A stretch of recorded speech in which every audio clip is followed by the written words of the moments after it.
So you've grown the best quality basket of mushrooms of your life, and you're ready to start growing for some chefs.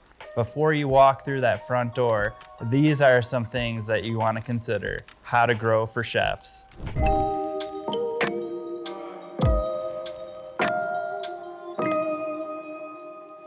What's up, mushroom fam? It's Gary with Fresh from the Farm Fungi. I'm here in Sedalia, and today I wanted to talk about how to grow mushrooms for chefs. So before we get into the video, check out our Etsy shop, Fresh Fungi, for all of our gourmet mushroom strains. So you started to really dial in your grow and you're getting high quality mushrooms. So before you reach out to any chefs, there's some things that you want to consider. First of all, the number one priority for growing mushrooms for chefs is going to be the quality. So because they're seeking out local produce, you want to be able to present freshly picked mushrooms, really clean mushrooms, and healthy looking mushrooms. And that way you're going to wow the chef. So those are all the considerations that I have when I'm judging the quality of the mushrooms that I'm bringing to my chefs. A typical way to kind of initiate those interactions, if you're not doing a farmer's market, is you're gonna wanna go to the restaurant with your best looking mushrooms and kind of without an expectation of gaining that client, but more so just being proud of your product and giving it to a chef who has a really good network of other restaurants that they might, reach out to if they like the mushrooms. So I would first start off with selecting a higher end restaurant. Normally, steakhouses or high quality Asian bistros, they'll request gourmet mushrooms. So those are good starting points to reach out to those chefs. Another tip is to go in the off hours. The last thing a chef wants to do is have a customer walk in the door during busy hour, and then they're not even gonna be able to touch those mushrooms until the following day or later that night. So usually I'll go on a weekend when it's really slow and before the restaurant opens, or usually a restaurant will have a prep team. So if you reach out to them, then they'll be able to get the mushrooms into the hands of the person who's gonna be using them. So that's a consideration. Don't go during busy hour, and make sure that you talk to the right people.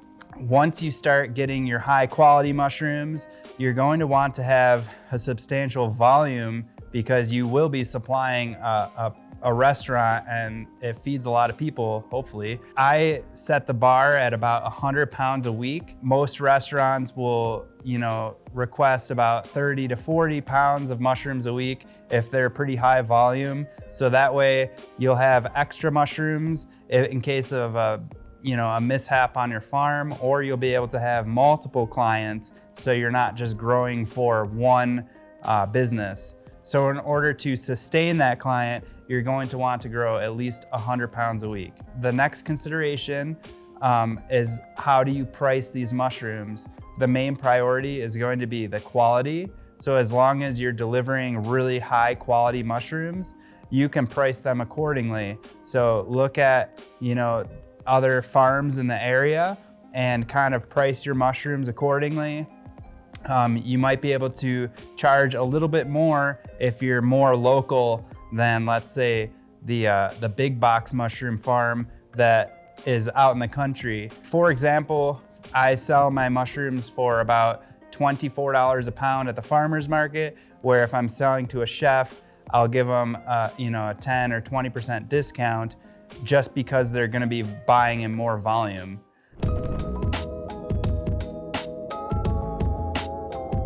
After you've conquered the quality and you have a consistent volume, you're gonna wanna focus on what types of mushrooms that restaurants or chefs are going to demand. So in my experience, they like more well-known mushrooms like shiitake or king oyster or oyster mushrooms, and those mushrooms that have a little bit longer of shelf life compared to like a chestnut mushroom or a more delicate golden oyster. You're gonna wanna kind of stay away from those because they're gonna be ordering maybe once a week or maybe once every other week. I think that some of the more popular strains for restaurants are going to be the shiitake strains. Definitely those have a unique flavor and texture, and it's got a meaty bite to it, which a lot of chefs like to work with. Also, king oyster is a really good one. Black pearl king kind of has that density as well, that a chef will use those types of mushrooms more generously in a dish.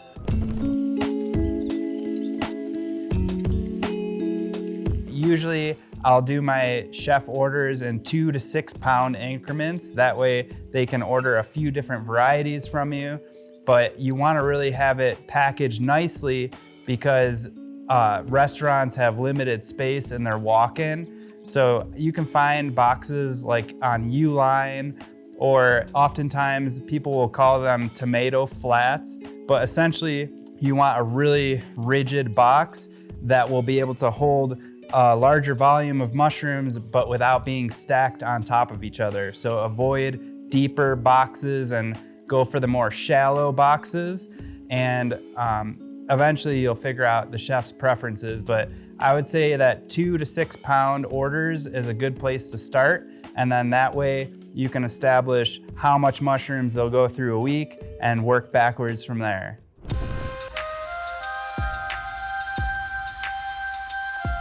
All right, so you have your chefs in line, you've been consistent with your product, and you've started to develop a relationship.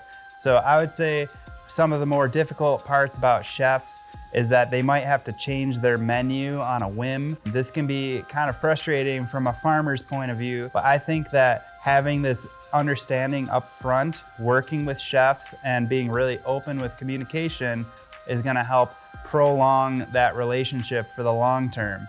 So just, go into the relationship with that in mind. Some people will schedule some kind of a consignment deal. I don't think that's necessary as long as you have multiple chefs that are working with you, so you're not putting all of your eggs into one basket. Okay, I hope you guys appreciate those tips on growing for chefs. Definitely go check out our Etsy shop, Fresh Fungi, if you're looking for gourmet mushroom cultures. I really like the shiitake and our king oyster strain. I think they do really well with chefs because of the shelf life and the quality and the consistency that those cultures have. All right, thanks for watching. Give us a thumbs up. Until next time, much love.